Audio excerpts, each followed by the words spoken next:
fiarovana sy ankalazana ny namankin'Andriamanitra izao tontolo izao tamin'ny alalan'ny zanany zava-dehibe zany ary tsy vita hoe tokony tsarova na tokony ankalazay fa tokony ajaina indrindra ny antony nahatongan'Andriamanitra anao zany. Ary zany ny fitoatany izao fampivavahana izay omonantsika izao ka dia tononao antsika rehetra ny fiadanany tompo ary dia nitombonao nareo ny fahasoavana avy amin'ilay tiantsika tamin'ny fitiavana sy metiretoka. Amin'ny laran'ilay sy ny zanaka ary ny fanahy masina mipetraka isika rehetra.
zao ka di nomeny ny zananay tokana mba tsy ively rehetra ny azy fa velinaina malaza fa misy zaza teraka amintsika zazalahy zay nomenantsika ary teo an-tsorony napetraka ny mariky ny fiandrianany ary ny anaram-boninahiny atao hoe mpitarika mahay Andriamanitra mahery ray mandrakizay andriana mitondra fiadanana zany zaza izany izay mety heverina ho tsinitsinina ho kely sy bitika ho tsy manan-kery ho tsy mahavita na inona na inona zaza izany no nomen'Andriamanitra antsika ary notafiany voninahitra sy hery mba hitondra famonjena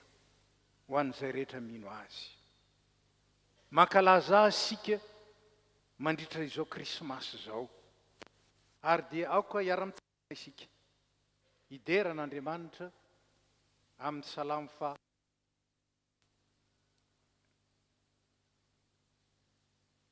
hiara-mitsangana ny fiangonana ny voalohany sy za no mamaky azy ary ny andininy faefatra ka hatramin'ny fahasivy kosa dia ny fiangonana no mamaky azy miraha firam-baovao an'i Jehova fa efa nanao fahagagana izy ny tanana kavanana sy ny sandriny masina nahavitany famonjena Jehova efa nampahafantatra ny famonjeny teo masony jentilisany nanehoany fahamarinany efa nahatsiary ny famindram-pony sy ny fahamarinany tamin'ny zany taranak'Israely izy efa nahitany ny famonjen'Andriamanitsika ny vazatany rehetra miaraka ny fiangonana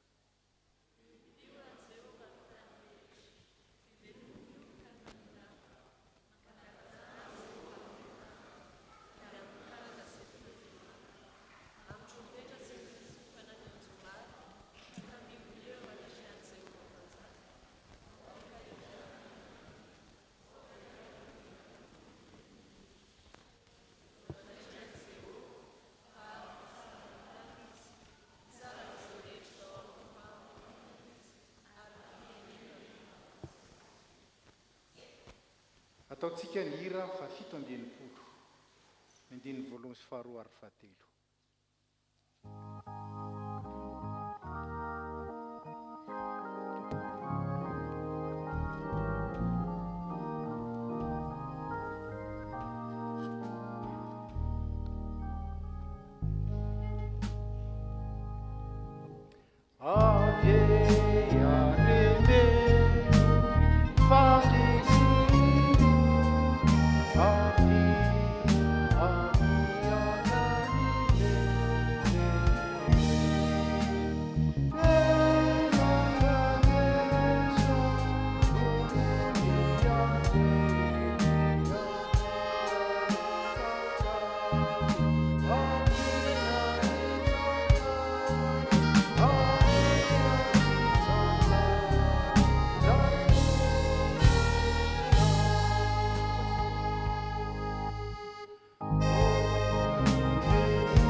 tompo nakambanao eto ny mino na voronao eto reo zay te hankalaza ilay zaza nateraka nomena ho anay ary mitondra famonjena. Te hideranao zahay, fantatray fa ny anjely, ny serafima ary ny arkanjely rehetra dia mioby ianao mandrakariva. Ankehitriny avy aloha kambana amin'ny feon'izy ireo ny feonay, hideranao, ankalazanao, anome voninahitra anao, anandratra anao any amin'ny avo indrindra. Tsara ianao tompo ary tsara ny asanao, ny fahatsiarovanay izany fahatsaranao zany no kanosika anay hideranao ary ankalazanao sy anome voninahitra anao. Dia aminaratsoan'i Kristy ilay efa tonga. Amen. Petraka isika.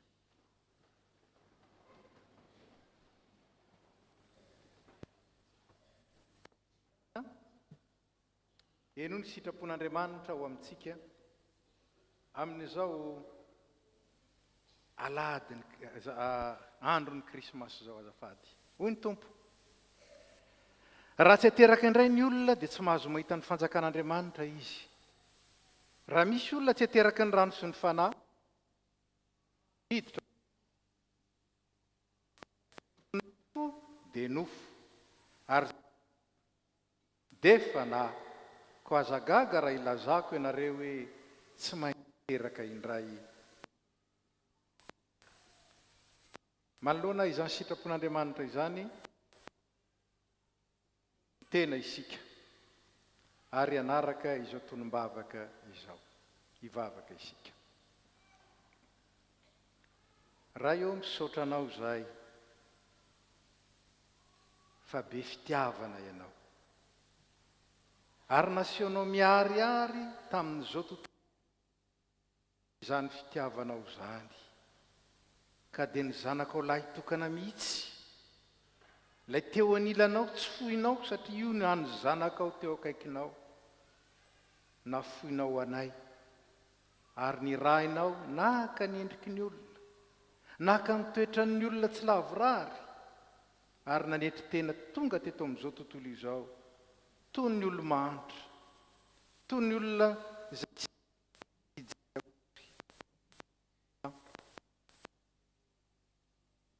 diranovana tontolo izao, kanefa kosa tianao hanandratana anay hiala amin'izay mety mahatonga anay ho fahadiranovana.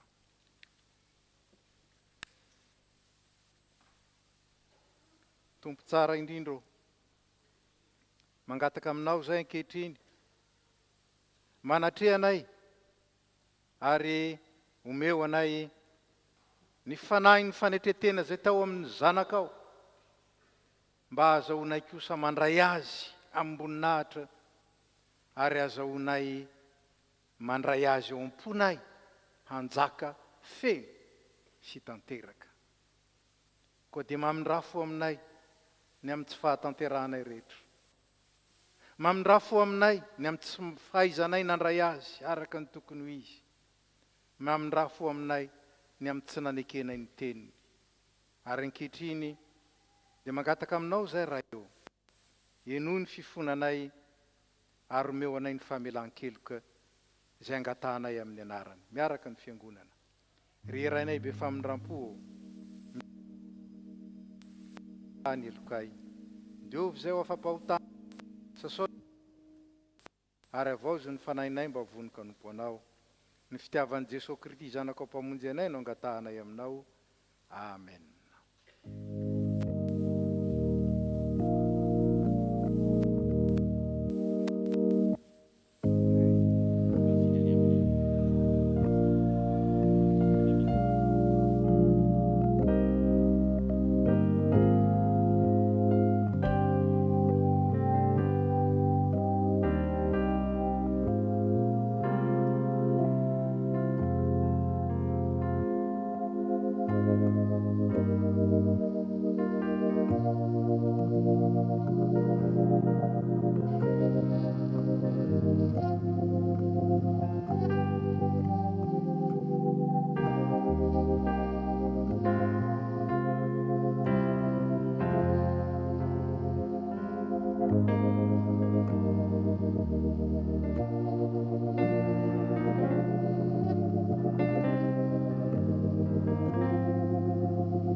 ry havana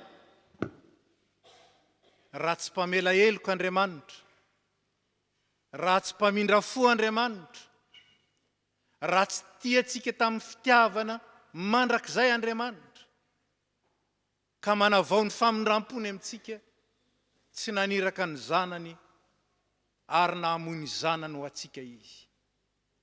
Andriamanitra mihaino vavaka ny Andriamanitsika, ary Andriamanitra mamindra fo amin'izay manatona azy amin'ny fanaso ny fahamarinana. Ko antsika izay mibebaka marina te handeha indray hiaina sy hivelona any Kristy eo amin'ny fiainany, raiso amin'ny fahatokina ny teny anambaran'ny Tompo aminao fefanavelany ny elonao. Mitsangana isika.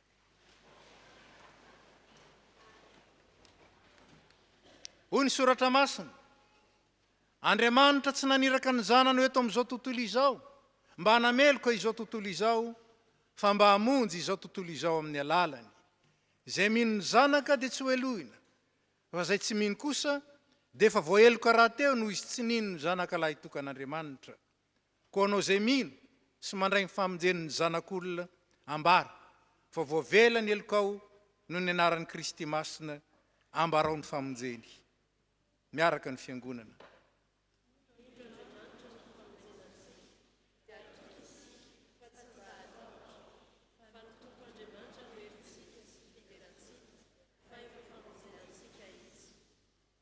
Taontsika nira fa 7:70.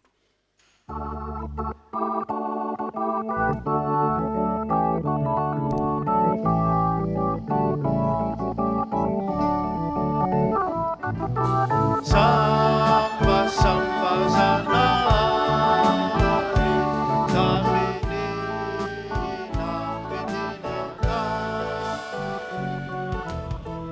bezana kamalana vaizonena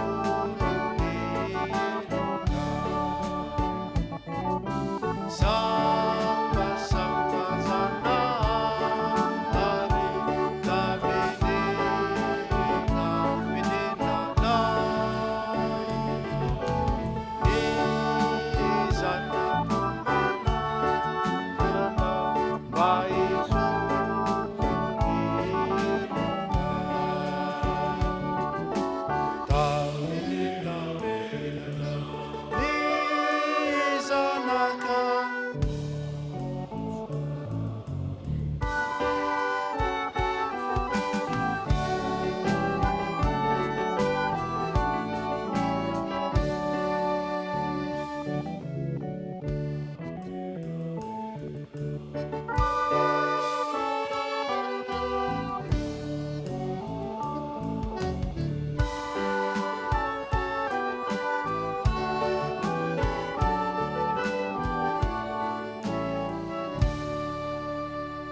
voninahitra ny amin'ny avo indrindra ho an'Andriamanitra.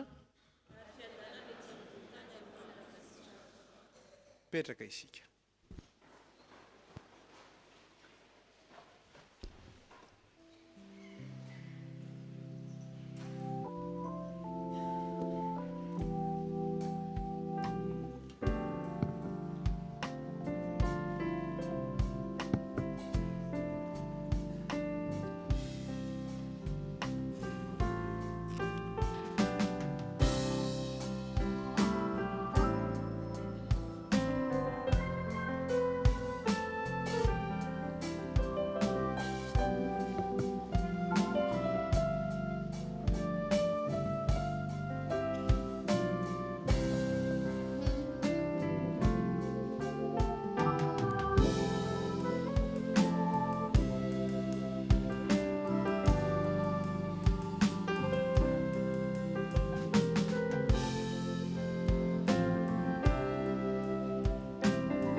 efa namelany helontsika Andriamanitra noho ny fahasoavany.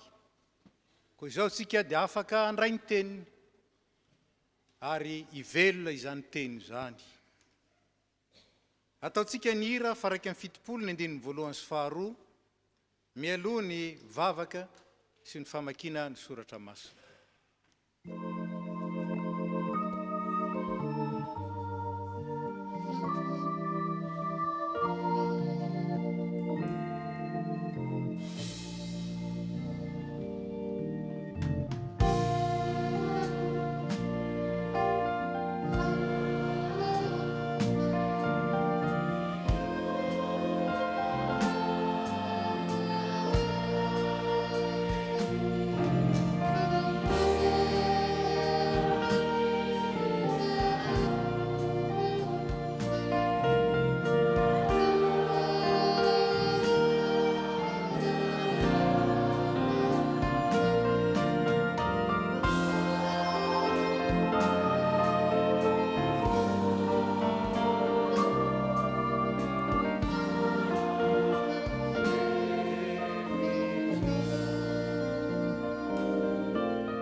Mbola hivavaka isika.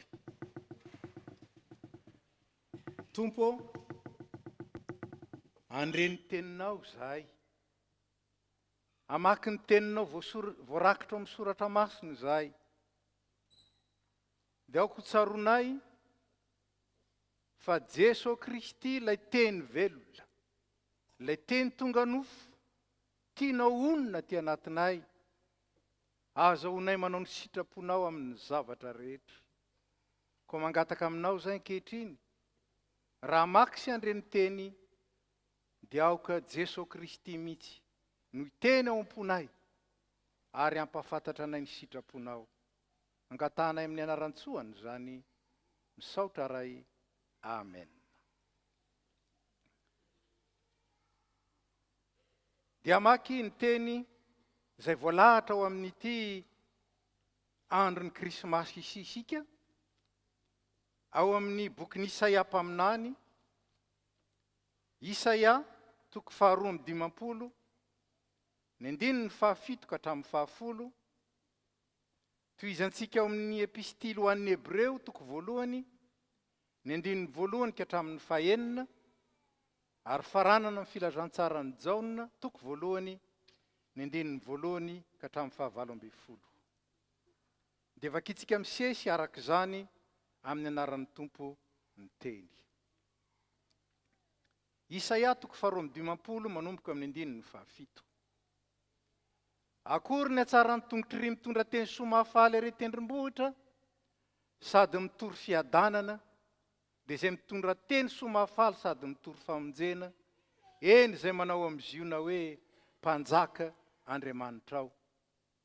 Njany ny feon'ny mpitilinao, manatatra ny feony izy ka miara-mioby, fa ho faly izy mahita amin'ny fanatry maso ny odian'i Jehova ho an'ny ziona. Velominy oby ry fitoeran-dravan'i Jerosalema, fa Jehova efa nampionina ny olony sady efa nanavitra ny Jerosalema. Jehova efa nampiseho ny sandriny masina teo mason'ny firenena rehetra, ary ny farany tany rehetra ahita ny famonjen'Andriamantsika. Epistily ho an'ny Hebreo 1 manomboka amin'ny 1. Rehefa nampitenen'Andriamanitra tamin'ny razana fahiny ny mpaminany tamin'ny andro samihafa sy ny fanao samihafa, dia amin'izao andro farany izao kosa nampitenenany tamintsika ny zanany zay voatendry no mpandovany zavatra rehetra, izy no nahariny izao tontolo izao. Izy koa ny famirapiratany voninahiny sy ny endriky ny tenany indrindra, ary miazona ny zavatra rehetra amin'ny herin'ny tenany. Ary rehefa nanao fanadiovana afaka amin'ny fahotana izy, dia mipetraka teo amin'ny taninankavanany lehibe any amin'ny avo, ka natao tsara noho ny anjely, araka ny nandovany anarana tsara noho ireny. Fa anjely izy no mba nilazany hoe zanako ianao, zaho miteraka anao androany, ary koa zaho rainy ary izy ho zanako. Ary raha mitondra ny lahy matoa amin'izao fiainana izao indray, dia hoy izy, ary aoko ny anjelin'Andriamanitra rehetra hiankohoka eo anoloany. Dia raha mitsangana isika andresy hamaky ny filazantsara araka ny Jaona. Jaona toko voalohany, ny andininy voalohany ka hatramin'ny 7:20. Tamin'ny voalohany ny teny, ary ny teny tao amin'Andriamanitra, ary ny teny dia Andriamanitra. Izy dia tao amin'Andriamanitra tamin'ny voalohany. Izy no nahariana ny zavatra rehetra, ary raha tsy izy dia tsy nisy nahariana izao zavatra ary izao, na dia iray aza. Izy no nisim-piainana, ary ny fiainana no fanazavana ny olona. Ary ny mazava dia mamirapiratra ao amin'ny maizina, fa ny maizina tsy nandray azy. Nisy lehilahy ny ran'Andriamanitra, Jaona no anarany. Izy tonga ho vavolombelona nambarany mazava, mba hinono ny olona rehetra noho ny teniny. Tsy izy anefa n'ilay mazava, fa tonga ho vavolombelona nambarany mazava ihany izy. Tao ny tena mazava, zay mahazava ny olona rehetra tonga amin'izao tontolo izao. Teo amin'izao tontolo izao izy, ary izy no nanaovan'izao tontolo izao, nefa izao tontolo izao tsy nahalala azy. Tonga tany amin'ny azy izy, fa ny azy tsy nandray azy. Fa izay rehetra nandray azy, dia nomeny hery ho tonga zanak'Andriamanitra, dia izay mino ny anarany, dia ireo izay tsy nateraky ny ra, na ny sitrapony nofo, na ny sitrapon'ny olona, fa naterak'Andriamanitra. Ary ny teny dia tonga nofoka nonina tamintsika, ary hitanay ny voninahiny, dia voninahitra miendrika ho an'ilay tokana avy amin'ny ray, sady feno fahasoavana sy fahamarinana. Jaona nanambara azy ka ny antso hoe, izy ilay nolazaiko hoe, zay avy aoriako, dia izy no teo alohako. Fa tamin'ny fahafianony nandraisantsika rehetra, dia fahasoavana anampy fahasoavana. Fa ny lalàna dia nomena tamin'ny alalan'ny Mosesy, fa ny fahasoavana sy ny fahamarinana kosa dia tonga tamin'ny alalan'i Jesosy Kristy.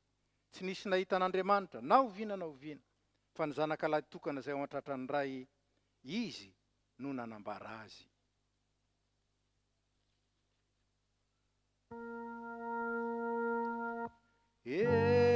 Esaorana ny eny Tompo, no ne felaza tsara.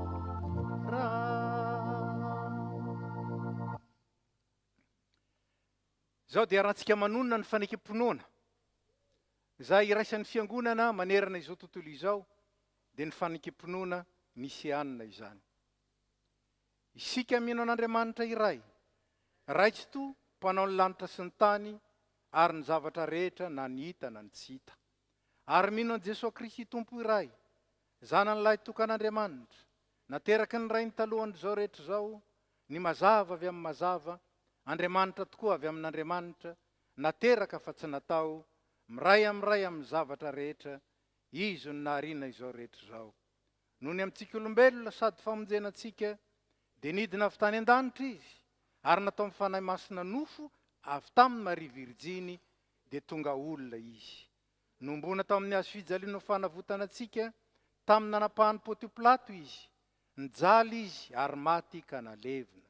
Nitsangana tamin'ny andro fahatelo, araka izay voasoratra izy. Niakatra ho any an-danitra izy, ary mipetraka ao an-tananankavanan'ny ray. Avy any ny heviany indray amin'ny voninahitra, hitsara ny velona sy ny maty, ary mandrakizay ny fanjakany. Sika mino ny fanahy masina, tompo sady mpanome aina, izay avy amin'ny ray sy ny zanaka, ka hitsaona sy hankalazaina miaraka amin'ny ray sy ny zanaka. Izy dia niteny tamin'ny vava amin'ny mpaminany. Sika mino ny fiangonana iray, miorina amin'ny fanambaran'ny apôstôly, ary manerana izao tontolo izao. Isika manaiky ny batisa iray ho famelan-keloka, sady manantena ny fitsanganan'ny maty, ary ny fiainana mandrakizay. Amen. Hira 720 mialoha ny tondrana ny afatra amintsika.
Mpanjaka manambara fiadanana, mitondra fahasambarana ary manome famonjena no teraka ho antsika. Zany indray ny tenin'Andriamanitra izay voasana amintsika, andraisantsika hafatra, hivelomantsika miara-dia amin'ny Kristy, ilay ankalazaintsika anio nahaterahany sy ny nahatongavany tetỳ amintsika. Petraka isika.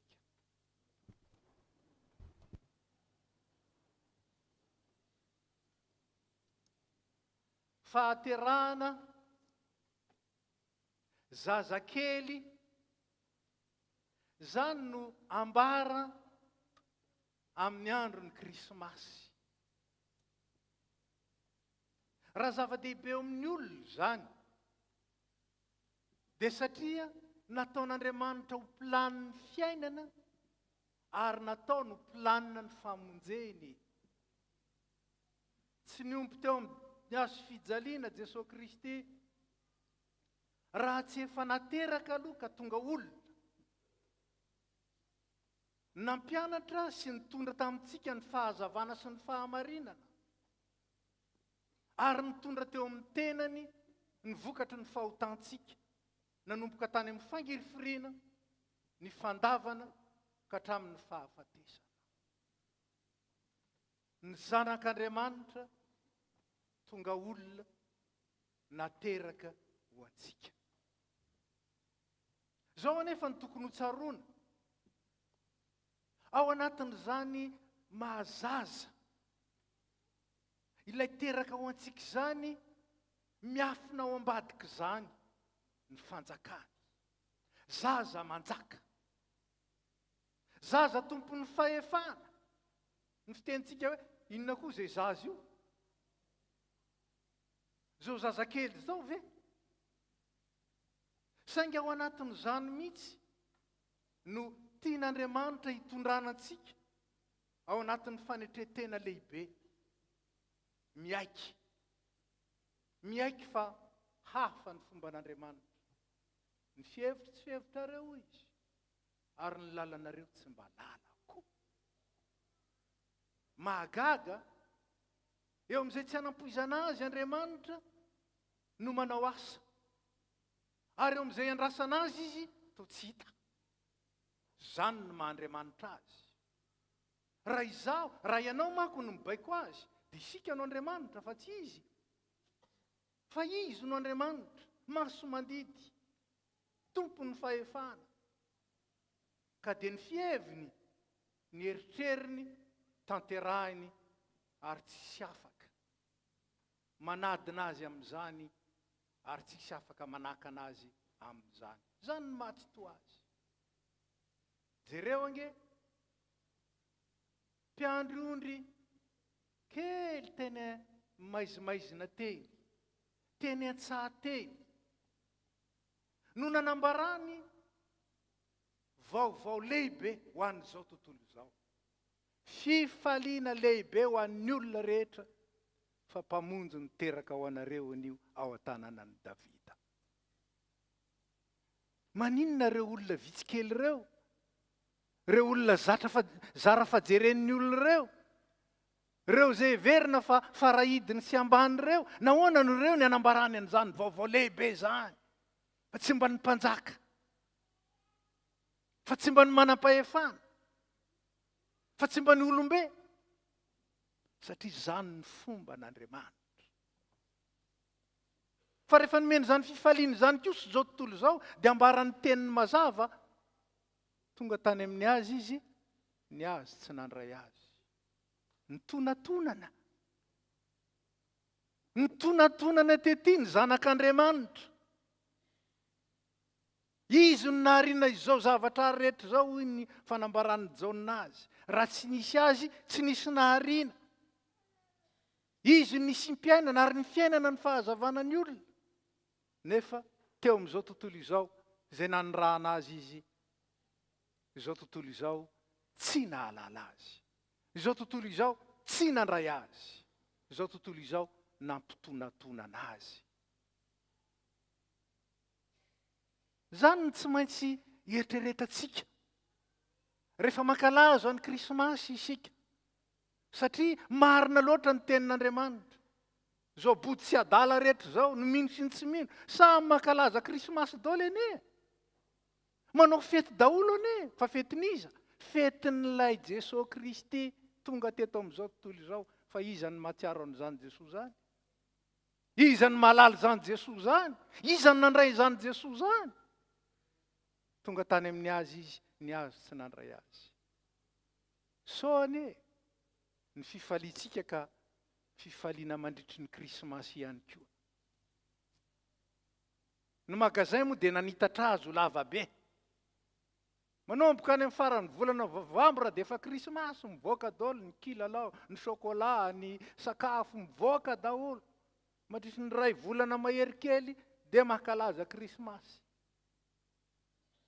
Fa zay ihany.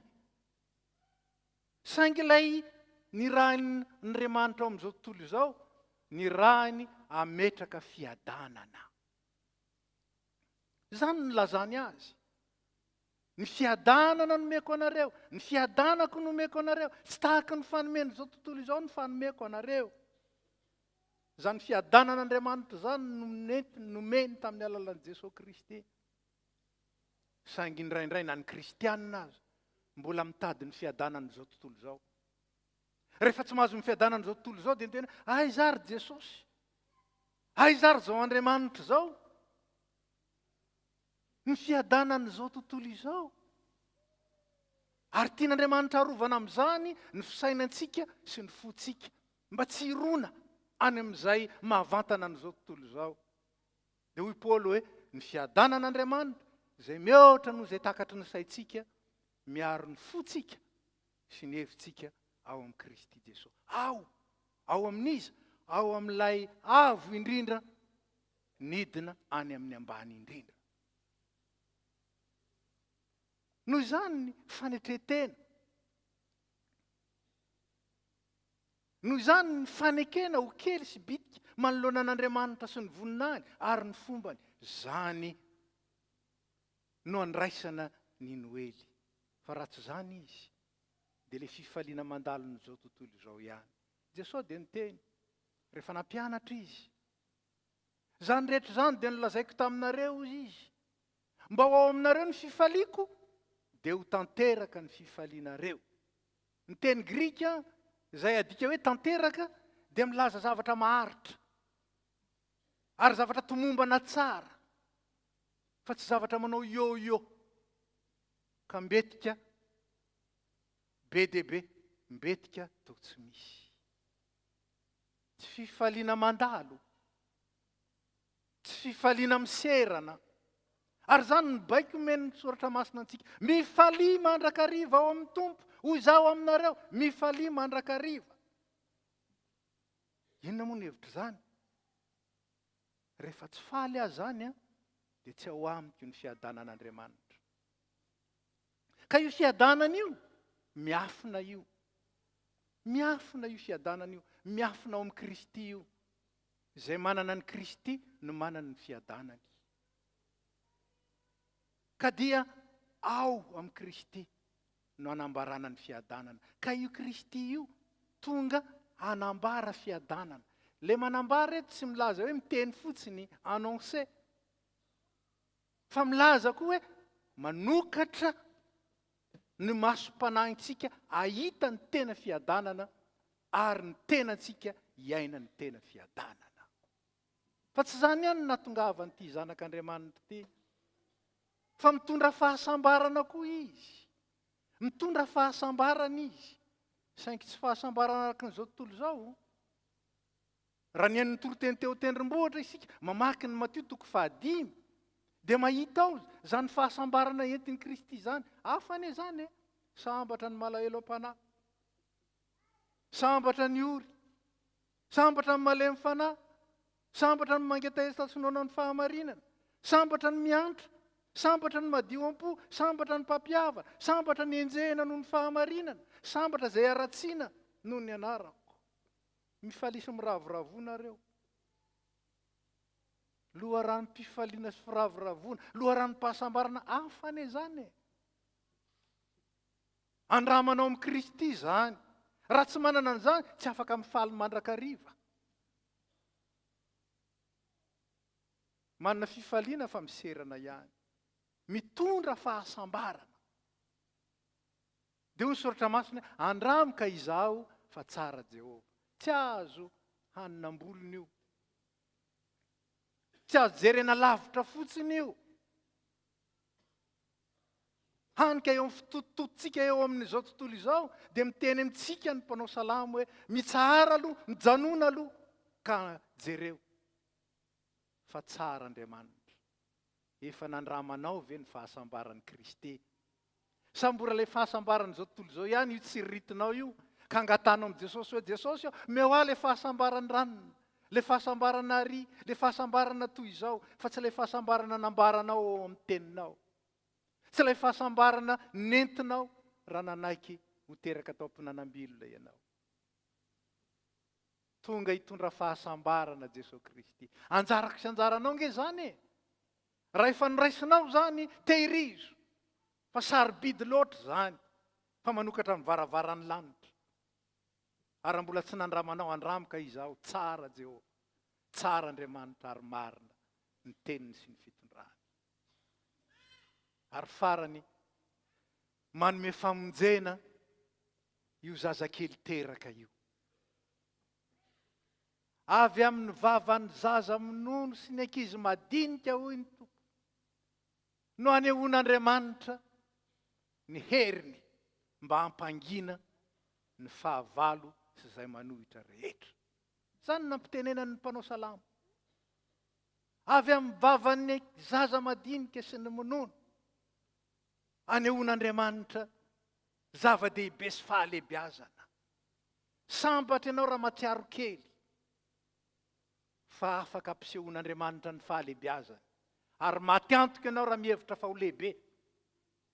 Ary misy ingeny lehibe amin'ny rehetrarehetra. Mety tsy miseho amin'izany izy fa hitanao eny ihany rehefa mibotsina ny tratrany, na rehefa misokatra ny vavany, na rehefa mihetsika izy, na rehefa mifandray amin'ny hafa izy. Hitanao ihany, lehibe. Fa lehibe manakona ny fahalebiazan'Andriamanitra. Fa ilay kely kosa, sambatra. Satria anehoan'Andriamanitra ny fahalebiazany.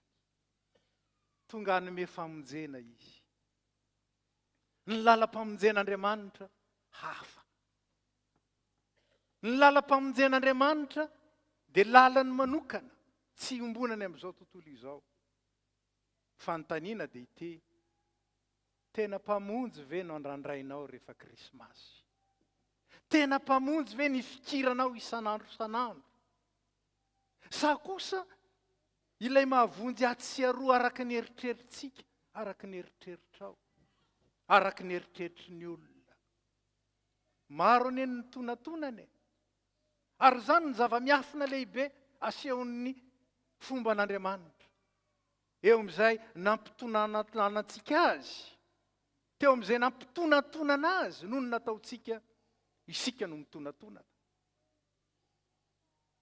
Eo amin'izay naniliantsika azy isika no very. Eo amin'izay nandavatsika azy isika ny foana ao amin'ny fisina. Fa eo amin'izay andraisantsika azy kosa, anandratatsika azy, dia omeny hery ho tonga zanak'Andriamanitra isika. Zany nambarany teniny. Zay nandray azy dia nomeny hery ho tonga zanak'Andriamanitra. Misy anankiroa mifandaka be eto, tsy azo ampiraisina. Izao tontolo izao nahatongavany tsy nandray. Ary ny majinika kely tary nandray azy kosa dia nanjary nasandratra ho zanak'Andriamanitra. Ry havana, misy safidy lehibe zay tsy maintsy ataotsika. Fa tsy afaka sady ho an'izao tontolo izao tsika no an'Andriamanitra. Safidy tsy maintsy atao zany. Zao krismasy zao dia anambaran'ny tompo aminao indray ny atsarany safidinao raha nifidy ilay zaza teraka anio, ilay zaza ankalazaina anio, ilay zaza tonga hamonjy zao tontolo izao isika. Fa ao aminy ao no miafina ny fiadanana. Ao aminy ao no volena ny fahasambarana maharitra mandrakizay. Ary ao aminy no anatanterahana ny tena famonjena. Fa raha ny zanaka no manafaka anareo izy, dia ho afaka tokoa ianareo. Amin'izao fotoana izay iainantsika izao, ny valanaretina, ny horohorontany sy ny loza maro samihafa, siklôna, tondra-drano etsetretsetre, ary ny ady sy ny raonady, ary ny rariny sy ny tsy rariny rehetra izay tsy manjaka. Ao anatin'izao tontolo izao, feno korontana, misy hika am-piadanana. Zay entiny filazantsara ho anao. Fa ny anarany dia atao hoe andrian'ny fiadanana koa. Zany koa ny anarany. Tianao ve zany fiadanana zany? Sitrakao ve ny ainany zany fiadanana zany? Dia anao ny tena krismasy. Izay tsy manomboka izao ihany, fa mandritry ny fiainana manontolo. Ary rehefa mitena ny fiainana manontolo, fiainana mandrakizay no ambaran'izany. Koa ilay zaza teraka, dia ho teraka ao am-poko sy ao am-ponao indray. Ary raha efa ao aminao izy, na tiana ho teraka ao aminao, mandehana. Ano amin'ny fo falifaly. Ary sotroy amin'ny fo feno fankasitrahana ny divainao. Fefanakasitrahan'Andriamanitra ela ny asanao. Raisy ny fitahiana.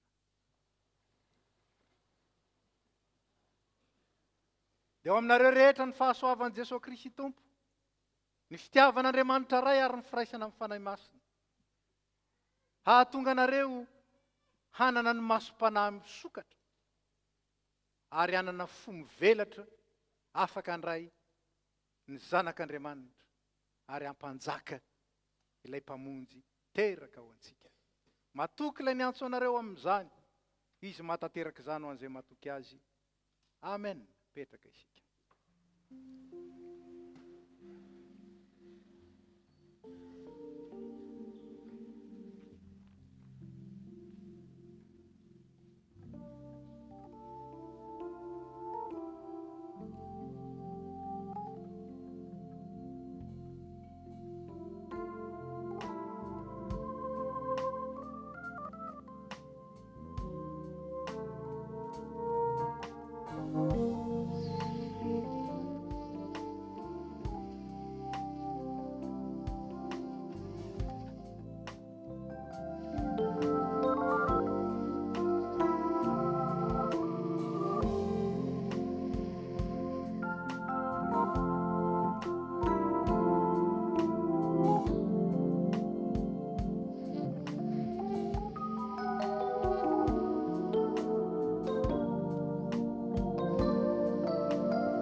tonga amin'ny fotoana izay anasan'ny tompo atsika mba iray latabatra amin'ny isika izao.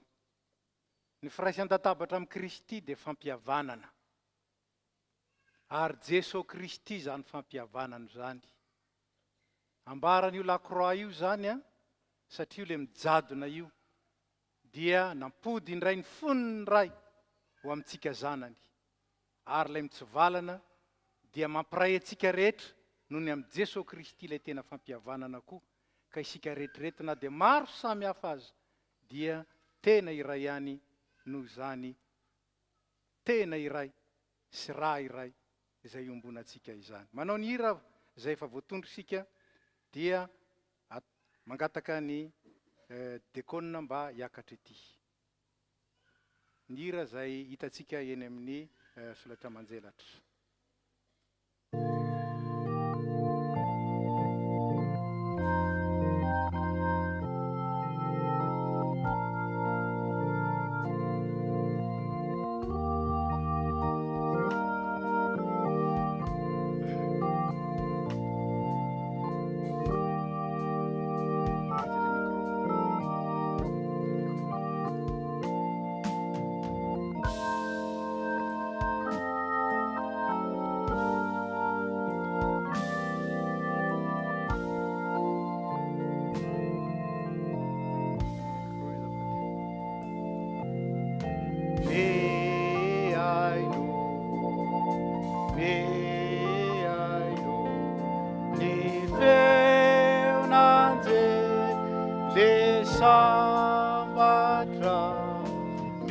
laza vavateraka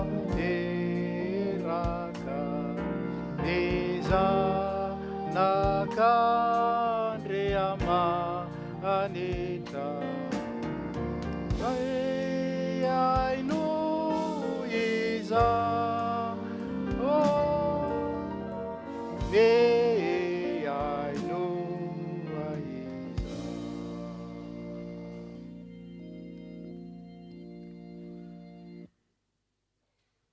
ho aminareo rehetra ny fiadanana zay nampitondrainy ray an Jesosy Kristy ary aoka hifampizary zany fiadanana zany isika hiara-mitsangana isika hiteny amin'ny eo akaikitsika hoe ho aminao ny fiadanana namaly azy hoe ary ho aminao koa aminao ny fiadanany tompo aminao ny fiadanany tompo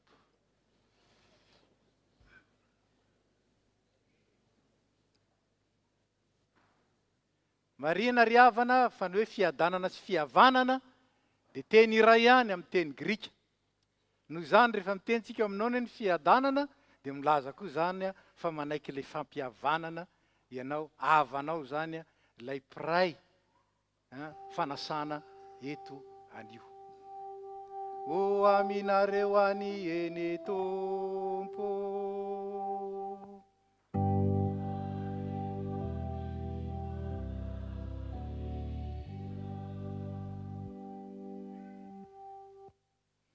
asandrato ny fonareo eo amin'ny tompo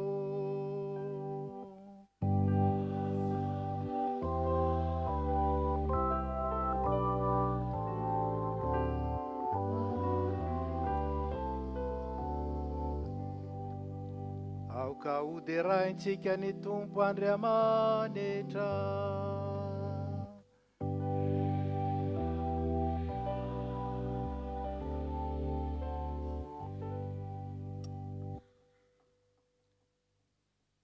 entiko tompo ray masin'Andriamanitra mandrakizay mahefa ny zavatra rehetra mety tsy mahavonjy ny isaoranay ianao amin'ny fotoana rehetra sy amin'ny toerana rehetra amin'ny alalan'i Jesosy Kristy tomponay izay tianay sy nanolo tena monjy anay amin'ny alalany koa ny deran'ny anjely ny fiandriananao hitsaon'ny fanapahana sy ny fahefana rehetra anao amin'ny tahotra ary arahan'ny fiangonana any an-danitra sy ety an-tany midera ny anaranao amin'ny fiobiana ary izay koa ankehitriny tompo dia miara-manandratra amin'ny feonay aminy ka amin'ny fanajana lehibe no iderahanay hoe masina masina masina Jehovah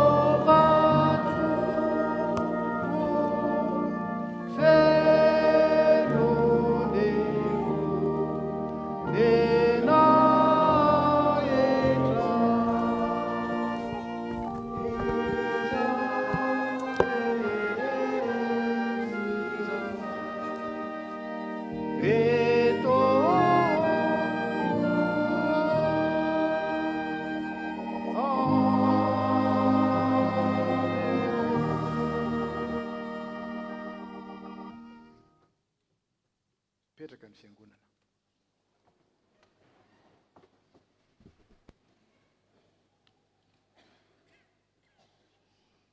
ry havana hoy ny voasoratry ny apôstôly masina mikasika izao fanasana izay ankalazain'ny fiangonana nanomboka tamin'ny akaran'i Kristy tany an-danitra ary mandraka ankehitriny miandry ny fiverenany fa Jesosy Kristy tompo tamin'iny alina iny izay namadiana azy dia nandray mofo ary rehefa nisaotra izy dia nivakiny ka hoy izy raiso ano tia ny tenako izay omena ho anareo zao no ataovy ho fahatsiarovana toy izany koa ny kapoaka rehefa ninana dia hoy izy misotro amin'ny tena reo rehetra fa ity no rako dia ny amin'ny fanekena vaovao izay alatsaka ho an'ny rehetra ho famelan-keloka ka nao vinanao misotro ianareo dia zao no ataovy ho fahatsiarovana arak'izany dia misaorany ray izay nampamendrika antsika hanana anjara amin'ny lovan'ny olona masina eo amin'ny mazava amen arak'izany ry havana dia aoka isika atsiaro an'i Jesosy Kristy tompo lay maty ny solo antsika sy nitsanganao fanamarinana antsika dia fanampihavanana natolotr'Andriamanitra antsika izany. Ary aoka isika iara-misaotra sy vavaka isika. Misaotra anao izay ry Andriamanitra ranay tompony lanitra sy ny tany, fa noho ny famindramponao aminay mpanota mahantra dia nomenao ny zanakao lahy tokana mba tsy ho very izay rehetra mino azy fa anana fiainana mandrakizay. Miaraka ny fiangonana. Efa.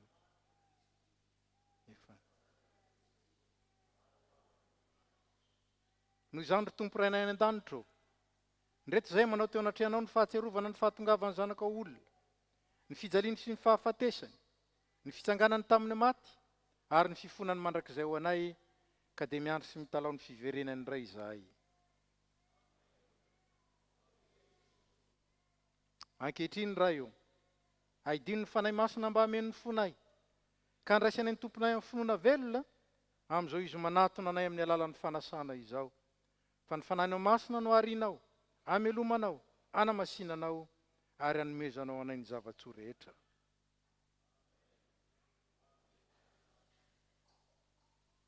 Aoka hitsangana ny fiangonana.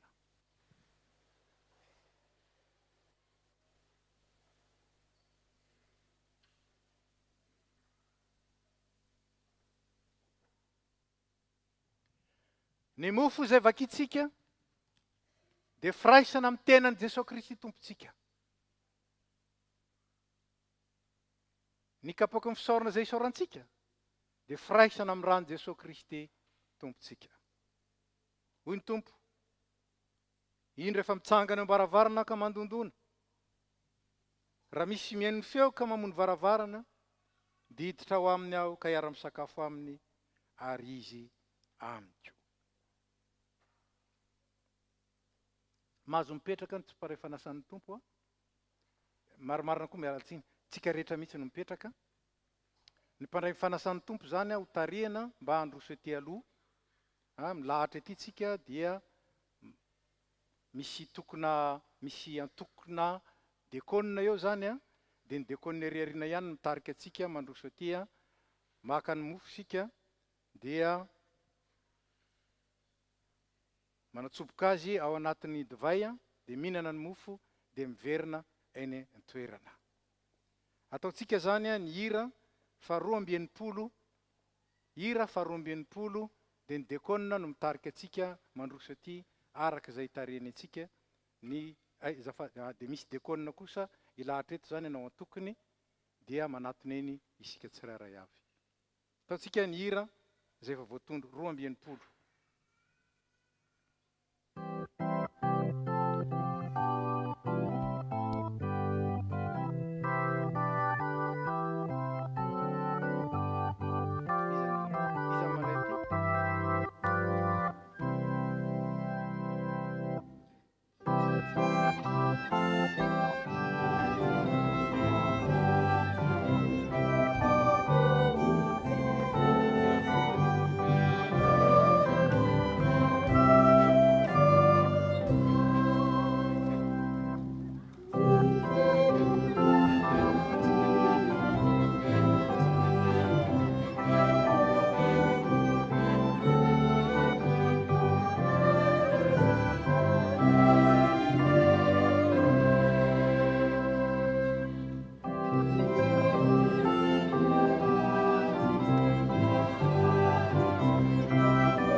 antsika mira fa efatra mento sosamikana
jesosy kristy tompontsika zay vao tamin'ny azy fijerina ka nitsangana tamin'ny maty nefa nanome anareo tena tsondrany zay nanavotany anareo tamin'ny fahotana rehetra izy eny ampahery sy aranareo amin'izany ho finoana marina ho fiainana marak'izay dia mbolao aminareo ny fiadana ataontsika ngira fa enina andenimpolo sy roanjato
fotoana fahazandraratsika zao angatiny tompony anjara mba androso amin'izany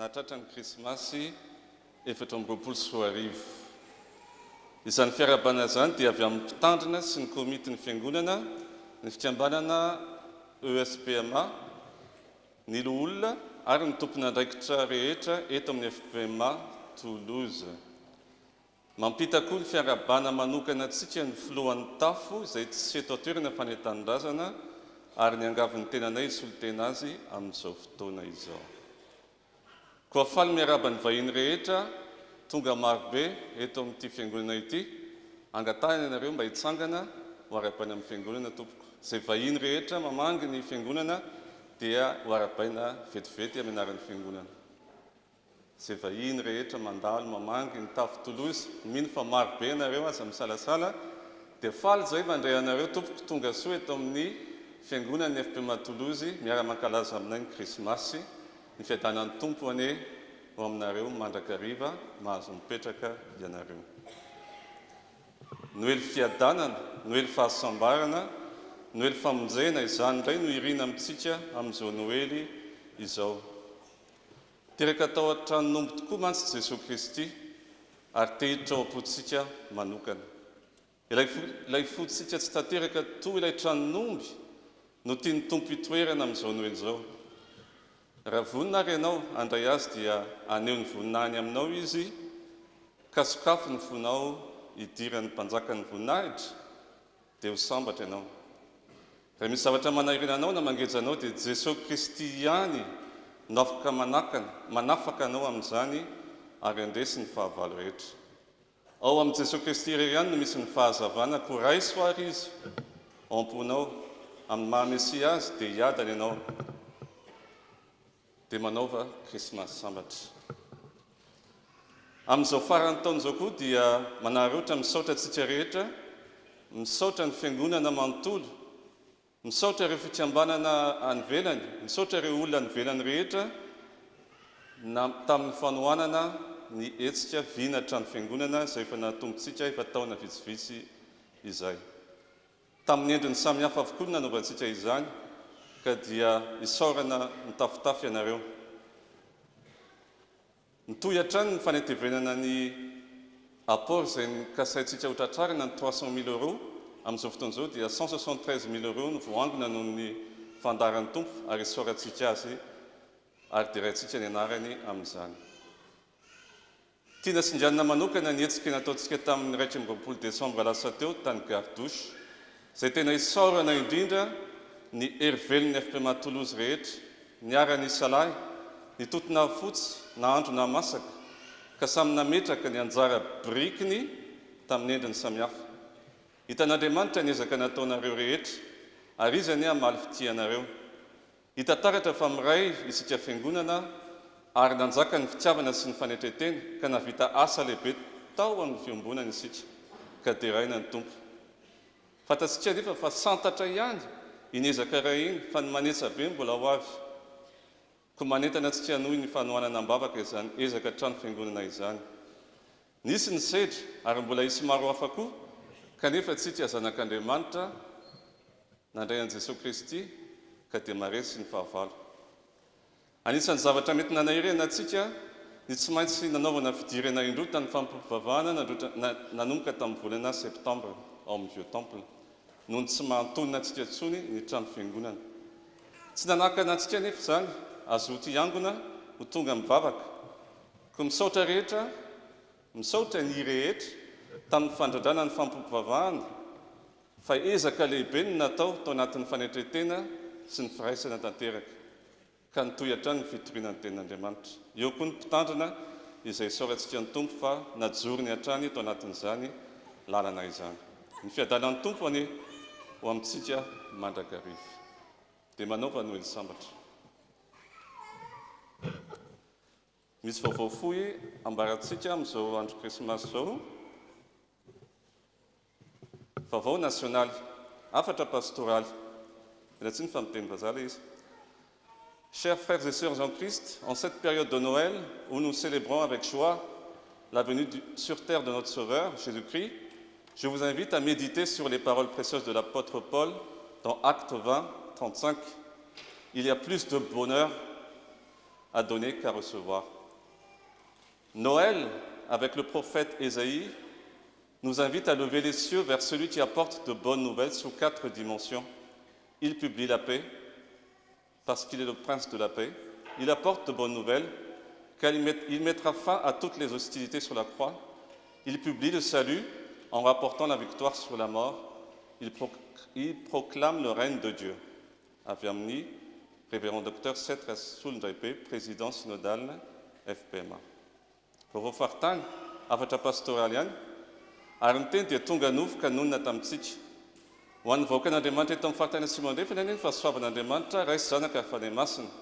Jesosy Kristy no ambarany filazantsarany Jaona ho ilay tenin'Andriamanitra nariany izao tontolo izao, nisy mpiainana, fahazavana, nitondra ny mazava.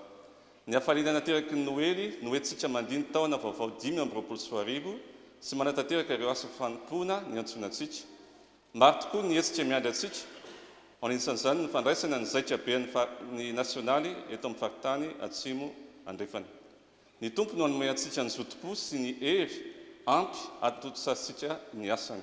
Mirary ny oelim-piadalana sy tombaovao sambatra ho antsika vahoaka ny rehetra, ny mpitandrina mpandritra Charles Rakotondramanana, ny Flo Nadia Delmotte.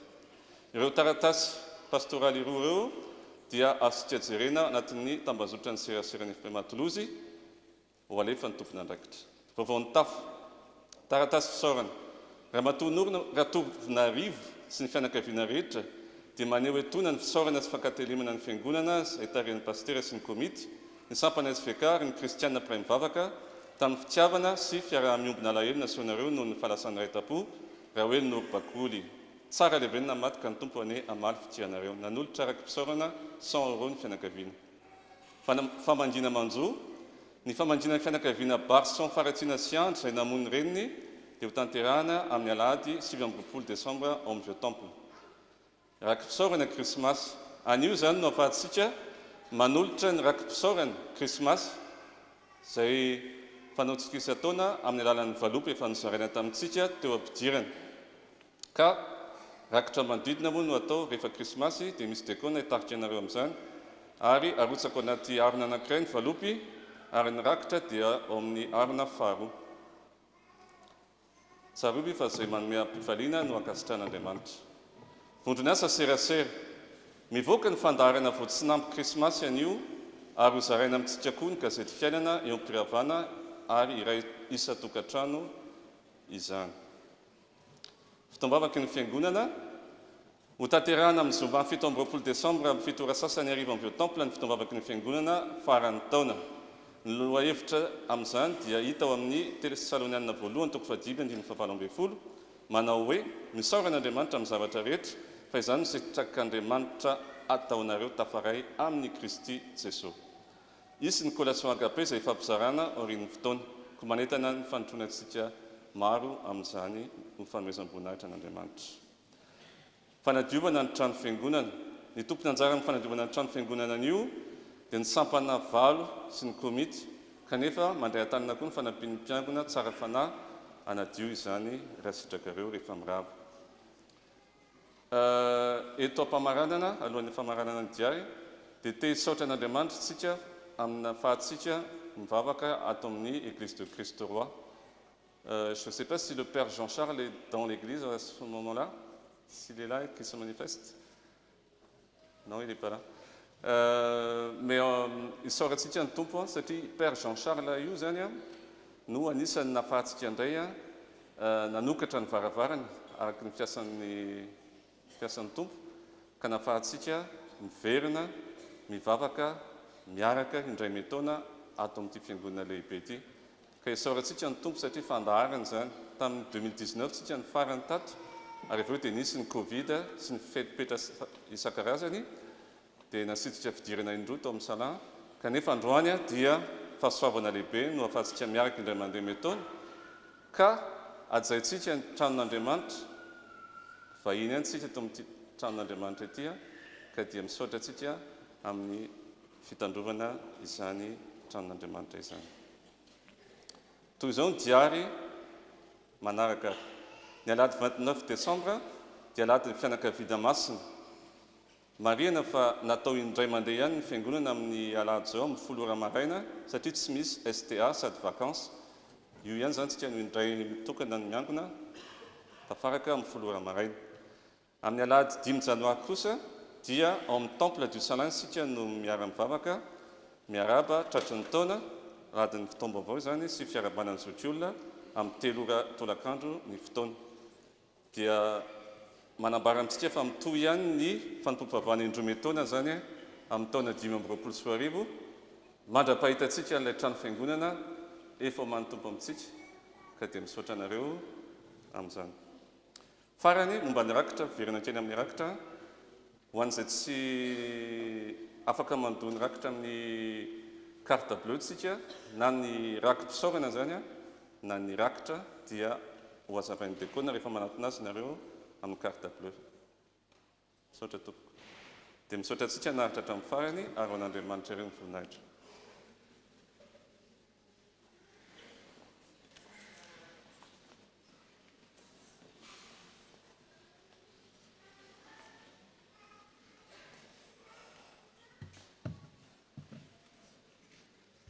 Dia tonga amin'ny fotoanany fanatitra sika zany zao araky ny voambara teo zany ataontsika ao anatin'ny arona fotsifotsy ny rakitra ary ao anatin'ny volomparasy ny rakim-pisaorana. Fotsifotsy ny rakitra ary ao anatin'ny volomparasy ny rakim-pisaorana ny valopy-pisaorana. Izay tsy manana valopy moa dia afaka mandrotsaka zany ny vantana ihany ao anatin'ny kitapo volomparasy. Ataontsika ny hira fa 20 manatanteraka izany tsika ny dekona no mitarika atsika ho ety aloha satria rakitra aterina ety amin'ny altara no atao.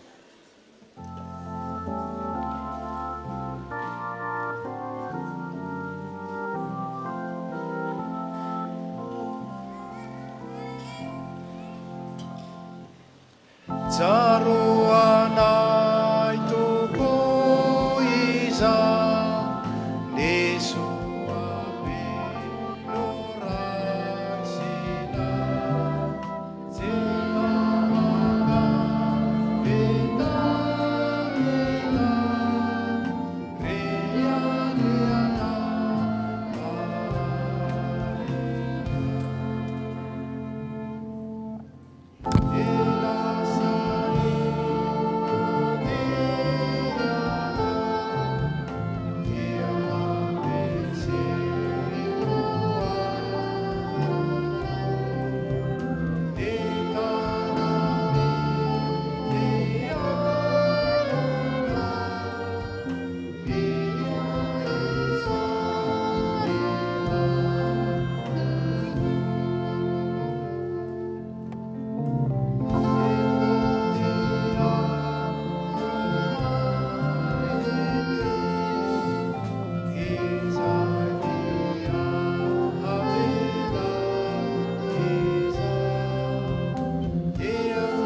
ny mandoha ny rakitra sy ny rakim-pisaorana amin'ny alalan'ny carte bleu fa azo atao ihany koa manao virement eo amin'ny compte-ny FPMA.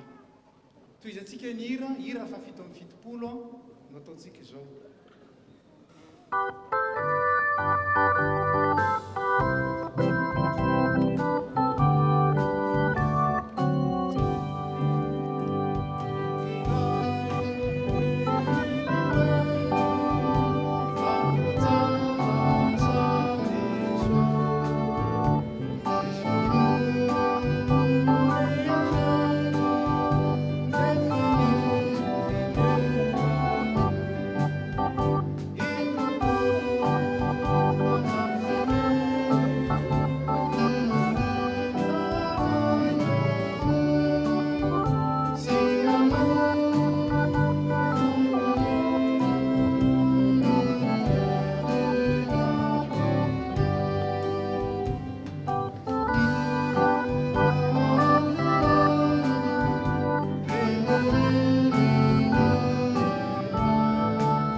Toizantsika any amin'ny hira fa 7:70.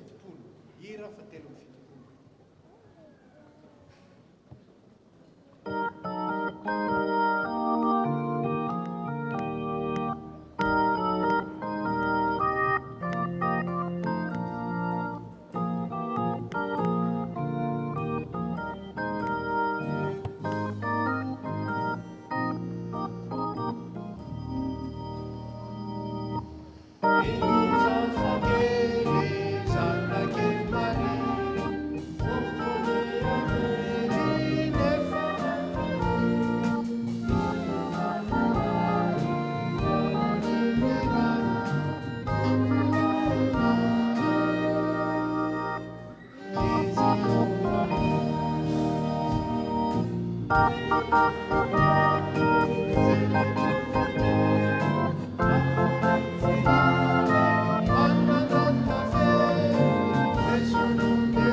maka isika riavana mbola misaotra sy midera makalaza ary mame voninahitra anao zay ry andriamanitra tsara indrindra monina ny an-tampony lanitra kanefa ty de ty anay ary nanaiky olona ty aminay amin'ny alalan'ny zanakao de rainay ianao satria lehibe ny fitiavanao ary ankalazainay ianao satria afaka mifaly zay amin'ty andro krismasy ty miaraka amin'izao tontolo izao fa ny angatanay kosa aoka ny fifalianao ho aty anatinay mba hatonga ny fifalianay haharitra ary hatonga zany fifaliana zany ho tanteraka dia mangataka aminao zay ny fiadanana zay nampitondrainao ny zanakao hitoetra amin'ny isambatan'olona sy nisy tokantrano ary indrindra anapaka ao amponay amin'izao andro ny korontana sy ny tabataba ary ny tsy fandriam-pahalemana izao mivavaka aminao zay aoka ny fahasambarana nentin'ny zanakao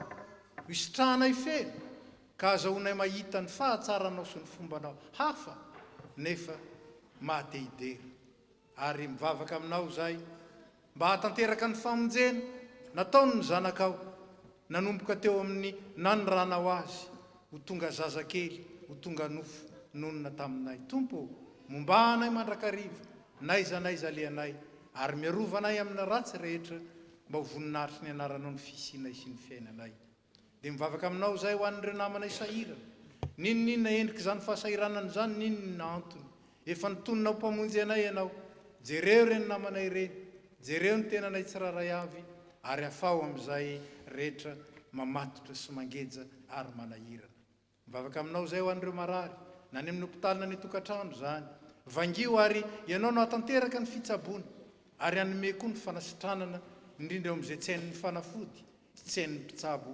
tanterahana de mivavaka aminao zay ho an'ireo midona pahorina na moiavana ampionona ny filazantsarany fitsanganana amin'ny maty de tinay mivavaka aminao ny fandriam-pahalemana manerana ny tany ankinina aminao ny mpitondra sy ny manam-pahefana rehetra mba hikatsaka ny ampiadana ny vahoaka sy ny valalabe mandry angatanay aminao indrindra tompo mba tsy niady politika no ibahana eo amin'ny fiainana zao tontolo izao sy nisam-pirenena fa ny fikatsahana kosa zay aso ny betsaka de mivavaka aminao zay ho an'ty firenena mampiatrano anay ity mba hitoetreto ny fiadananao ka hiadananay araka ny teninao ary etinay mivavaka aminao Madagasikara tany razanay zay mandalo fotoan-tsarotra tokoa amin'ny lafiny maro samihafa tompo meo ny mpitondra ny fahatahorana anao ary meo ny manana fahefana sy ny manan-katao rehetra ny fitiavana azo ny mijery ny vahoaka ary mitsinjo ireo zay sahirana de etinay mivavaka aminao indrindra ny vahoaka malagasy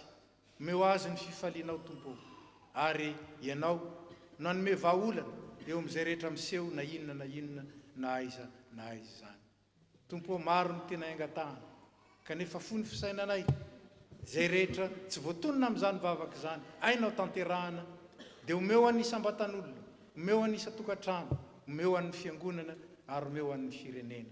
Dia angatana amin'ny anaratsoan'i Jesosy zany dia anao nidera sy nihaja ary ny voninahitra mandrakizay. Amen.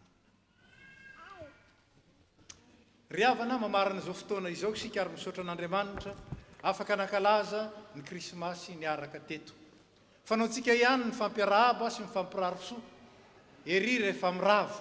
Nefa noho ny fotoana indrindraindrindra noho ity trano ity izay fantatsika fa sarotra ihany nahazahoana azy, ny ataontsika rehefa vita ny fanirahana zany dia mifampikopakopa tanana isika mifampirary krismasy sambatra ho an'ny rehetra ary indrindra ahatratra ny taona vaovaoany isika menakavy. Dia hitsangana isika manao ny hira 8:20 ny andininy voalohany mialoha ny 4 sy ny tsodrano ary ny andininy 7 aoriana ny 4 sy ny tsodrano ary rehefa vita ny fanirahana dia hikopakopa tanana isika ary hifampirary soa.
Avy amin'ny tenin'Andriamanitra mifalia mandrakariva, mivavah lalandava, misaoran'Andriamanitra amin'ny zavatra rehetra, fa zany ny sitrapon'Andriamanitra ataonareo izay fa tafaray amin'ny Kristy Jesosy. Aza vonona ny asan'ny fanahy masina, aza atao tsinitsinina ny teny ataon'ireo mpilaza-zavatra avy amin'Andriamanitra ary dinio tsara ny zavatra rehetra ka tano izay mety. Alaviry daholo ny zava-dratsy isan-karazany dia momba anareo ny tompo. O aminareo any eny tompo,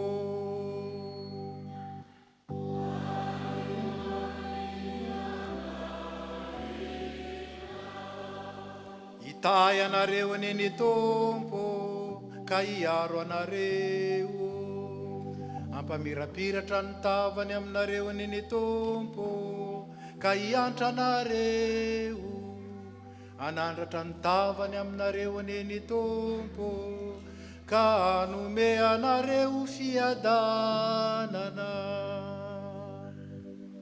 Amen. Amen.